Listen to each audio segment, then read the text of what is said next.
get it from me. Mwebale nnyo mwebale nze Apex Katenda. I don't know why abantu wenzijja okwogera baba batya ngenda kwogera bipya maama wo ne taata wo bye batagamba. Ebigambo byonna bye babadde boogera wano tebigatta ku NRM kuleeta mugigi muto. We are talking tubuulira bapristi nga tubabuulira ebigambo by'abapristi abagenda mu seminary, but there are people outside betwagala batwegatteko. That's why abakulu bonna we balonda MC ateekawo embeera y'ekitebe ky'obujozi. We are here to teach you people mujje mugende out there musomesa abantu abavubuka abato begatte ku jjajja NRM. That's why achievements za NRM twagala abantu bazoogere nga tebeekweka. Abakulu because mwafuna mudda temwagala kutuwa chance. That's why buli ajja beesimbako mumulaga talina yitawo. I have not come here to babysit anybody. This is my first time to see Honorable Mamerito. I talked nga kati bwenjogera omuzinda lubali bagwadde kayibanda omwana simanyi wabiki during that time nga CBS bagigaddewo.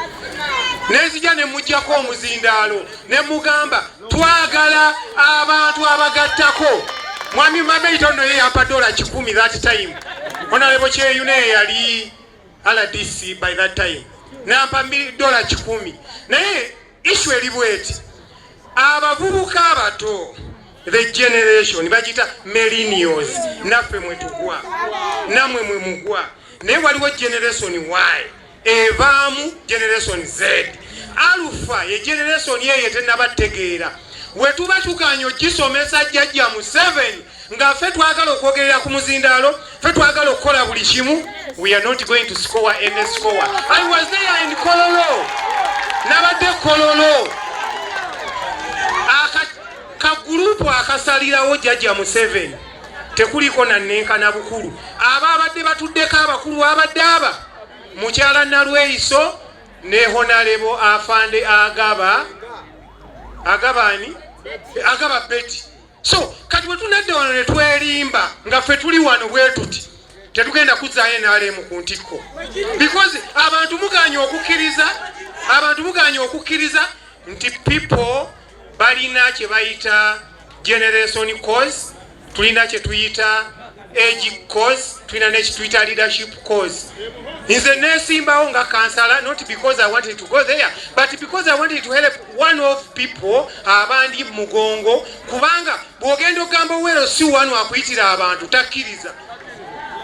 Wano tuyinza okuba tulinawo badokita nenda tusobola bawa kazindaalo kubanga waliwo chairman wero si wano waliwo kimanyi kansala waliwo ki. Those are the people abagenda okutambuza ensi. COVID we yajja you saw when Museveni was talking yagambanga bascientists bange bangambye bwe bati but ebyo byonna ffe tulina obyogera. Njala kwogera ku jjajja Museveni. Jjajja Museveni yatusanga mu traditional stage n'ava mu traditional stage n'atwala mu transition. Museveni agamba tuli mu take off stage. Museveni we muba muli honest kumwe mwenna abatandika naye bameka kati abakyakubira essimu akubira generation yeze ziriwo. Tuyiyeyo n'ebigambo ebinyumira abavubuka okujja twegattako. Kino kitibwa kitebe kya bujozi. We don't entertain any kitebe kya bujozi. Jjajja Museveni takyali solution.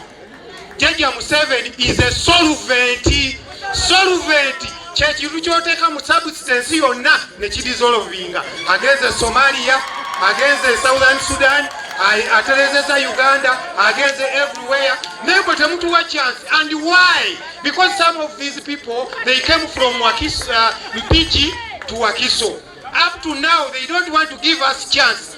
Wetubanga temwagala tulwane naffe, you give us a chance tubabuulire. Wemba temwagala kubabuulira tujja kuwamba ate tujja kuba wairudi kyobola batubamba anirule because I'm seeing everyone agamba time but people have been here talking. They would have given me a chance nenjogera bino oba mama ladisi wali oba taliwo because me I don't want cameras.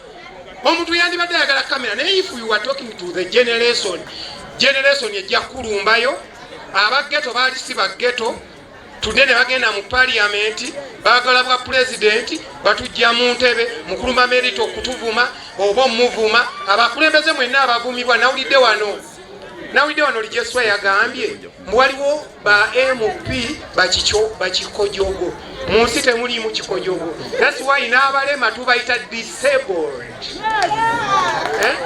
Tewaliwo muntu atasobola kuvaamu kyoyagala. So tulina kyusa n'abagenda ku media be bali abajja n'omulembe gwa President Museveni. When they go they talk the past tense which is the last generation. Abamu baagala ebifo byabwe simanyi omulala atajja. Anyway, nze Apex Katenda mukwano gwammwe mba mu Busiro North saagala kitebe kya Bujozi Mukama abampeera omukisa.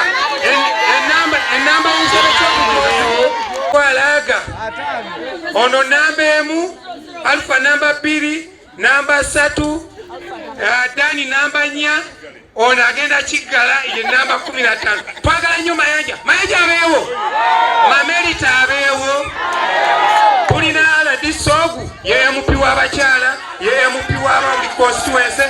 Tumwagale tusabire n'abakulembeze essaala esobola obawangaza ate Mukama bawa amagezi naffe twagala okukola nabo. Jjajja Museveni yabayamba ne bakola nabo. They don't want to work with us.